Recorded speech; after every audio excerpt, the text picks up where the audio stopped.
Bonjour à tous, Startup Live pour la deuxième édition du salon Viva Technologie qui se déroule en direct à Paris, porte de Versailles.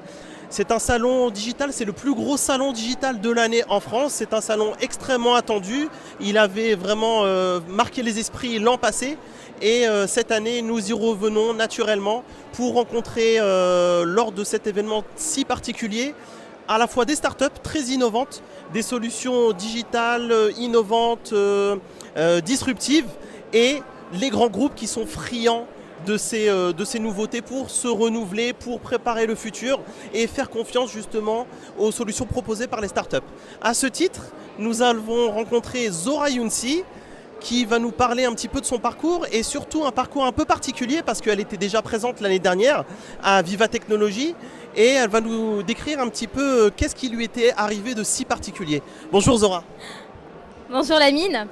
Alors, donc comme vous l'a précisé Lamine, l'année dernière j'étais présente au salon Viva Technologie. Donc j'étais une jeune diplômée, je venais d'obtenir un MBA commerce international. Je travaillais au sein du groupe Engie. Et via en fait une association pour les jeunes diplômés, nos quartiers ont des talents, j'ai eu un pass pour entrer chez Viva Technologie. Et c'était une super opportunité, c'est un très très grand moment. Déjà parce que je suis très très attirée par tout ce qui est innovation technologique, ce qui existe sur le marché, les nouvelles idées développées par des petits start-upers, quels grands groupes aussi peuvent soutenir ce type les petites start-up. Et puis dans le fond, je les enviais un petit peu, je me disais moi aussi un jour je serai une start-upeuse. Et figurez-vous que j'ai été mentorée pendant à peu près 3 quarts d'heure par l'ex-ministre de l'économie, monsieur Emmanuel Macron. Et cette rencontre a été vraiment importante. Justement, c'est ça qui est très intéressant, c'est qu'à l'époque, tu venais de finir tes études, tu postulais un petit peu, tu savais pas trop qu'est-ce que tu voulais faire, vers qui te tourner. Et ce qui a été intéressant, c'est que ton profil a été sélectionné pour avoir la chance d'être monitoré par Emmanuel Macron, à l'époque, comme tu viens de le dire, ex-ministre de l'économie, notre nouveau président de la République, qui t'a donné de précieux conseils. Et justement, tu vas nous raconter un petit peu ton cheminement à partir de ce moment-là, il y a 1 an tout juste, jusqu'à aujourd'hui en tant que start-upeuse. Alors oui, en effet, donc j'ai été mentorée par monsieur Macron qui a pu observer mon CV. On a eu un échange par rapport à mes expériences professionnelles, mes expériences extra-professionnelles et surtout sur ma personnalité, puisque ce qui se dégageait, c'était mon côté dynamique, cet esprit aussi entrepreneuriat que j'ai finalement, qui fait partie de moi. Et la question, c'était dans quel type de société je pouvais finalement travailler. Et là, pour monsieur Macron, c'était une évidence, hein, j'avais plus l'esprit start-up que PME. Donc ça a été un moment d'échange, d'écoute et ça a été aussi des conseils. Donc monsieur Macron m'a rappelé que je devais être tenace, que je devais garder ce côté dynamique, cette ténacité que j'avais en moi. Et puis, en rentrant chez moi, je me suis dit, waouh, je suis quand même la personne qui a été mentorée. Donc, la probabilité d'être mentorée quand vous êtes jeune diplômé par le ministre, qui aujourd'hui est quand même notre président, est très faible. Et de là, j'ai commencé à chercher du travail en étant très, très motivée parce que j'avais eu, disons, une forme de tremplin. C'est très boostant de rencontrer des personnes aussi inspirantes. Et notre ministre. Surtout que j'en profite, c'est que ça t'a donné aussi beaucoup de visibilité. Parce que justement, ton monitoring, je me rappelle bien, au moment de Viva Technologie, a été très médiatisé, a été repris par plein de médias, sur le web, dans la presse écrite et sur les réseaux sociaux. Oui, tout à fait. Et j'ai également répondu à des interviews après ce mentoring et même beaucoup plus tard après ce mentoring sur des grandes chaînes de télé. Et aujourd'hui, tu es là dans Startup Live, en direct de Viva Technologie pour cette deuxième édition. Et justement, qu'est-ce qui s'est passé depuis 1 an? Donc, ça t'a donné un coup de boost. Et le cheminement, il est vraiment intéressant parce que aujourd'hui, tu es une start-upeuse. Et tu peux nous dire en quelques mots comment tu es arrivé là et ce que tu présentes cette année à Viva Technologie. Alors déjà, il faut savoir que je suis soutenue par nos quartiers ont des talents. Donc j'insiste parce que c'est une association qui vous permet de vous développer personnellement.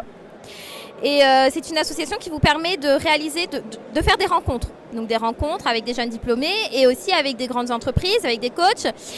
Et un jour, j'ai soumis un projet à nos quartiers en des talents qui a été présenté à Orange. Et Orange a développé un partenariat avec NQT, le Barcamp. Et tout a commencé. C'est ici que tout a commencé, c'est-à-dire lors d'un événement qui a été créé, auquel j'ai participé. J'ai réalisé des brainstorming avec des coachs externes à Orange et des coachs internes à Orange, des jeunes diplômés également. Et de là, j'ai retravaillé ma proposition de valeur, ma cible, et c'est comme ça qu'est né TouchLock. Donc justement, TouchLock, cette année, on t'a vu tout à l'heure sur la scène pitcher, on va voir quelques images justement durant cette interview que vous retrouverez sur startup.live. Tu as pitché pour ton projet TouchLock lors du Barcamp Orange et donne-nous quelques mots brefs sur TouchLock. Et aussi ce qui est intéressant, c'est que non seulement tu es arrivé par nos quartiers ont du talent chez Orange et il y a une deuxième partie entre guillemets, le deuxième effet qui se coule, qui sera samedi matin, si je dis pas de bêtises, avec un autre grand groupe. Et c'est justement là aussi l'intérêt de Viva Technologies. Oui. Alors TouchLock, c'est un cadenas biométrique qui va être connecté à votre smartphone ou à votre bracelet, un bracelet connecté ou votre montre connectée. Donc l'objectif, c'est de dissuader en fait les personnes qui sont susceptibles de vous voler votre sac ou votre bagage à main. Très simplement. Alors après, en termes de valeur ajoutée, ce que je peux vous dire, c'est que supposons que vous êtes installé, parce que moi je l'ai vécu, c'est une expérience personnelle. Vous êtes installé dans un café, vous avez votre sac à main, vous êtes un peu distrait. Si une personne tente, déjà ne serait-ce que tenter de voler votre sac, ce qui va se passer, c'est que vous allez recevoir une notification sur votre bracelet, sur votre smartphone. Mais la deuxième chose, c'est que la personne qui aura dérobé votre sac va être géolocalisée et il y aura une alarme. Donc l'alarme, ce qui va permettre de visualiser le coupable finalement. Et donc là, vous allez pouvoir mener les actions et récupérer potentiellement vos bagages et donc éviter tout un stress. Donc c'est un produit innovant, c'est une nouveauté, ça n'existe pas sur le marché, c'est en cours de développement, ça c'est ton projet. Ce qui est intéressant aussi, c'est que c'est un produit qui va s'adresser plutôt aux touristes, à une catégorie de citadins ou de personnes, on va dire premium, c'est plutôt un produit de luxe. Et justement pour en venir au luxe, dans le cadre de ton développement, donc le développement du produit est en cours, ça bon, c'est pas un secret, mais justement tu cherches à commercialiser ce produit et également à trouver des designers pour ce produit, et c'est là qu'intervient le deuxième effet qui se coule de Viva Technologies, c'est que samedi matin tu vas avoir la chance de pitcher et de rencontrer des gens du groupe LVMH. Tout à fait. Donc l'effet qui se coule, hein, comme le précise la mine. Petit rebondissement, samedi je pitch pendant une demi-heure sur le plateau d'LVMH qui est potentiellement intéressé par cet accessoire, puisque ce sera à la fois donc un cadenas biométrique, mais c'est aussi un accessoire qui répond aux besoins, aux critères de cette catégorie de cible. Ce sera quelque chose de customisable, de joli, de design, et on espère avec mon associé pouvoir développer un partenariat avec des designers et créer, pourquoi pas, une collection capsule chez LVMH ou d'autres designers.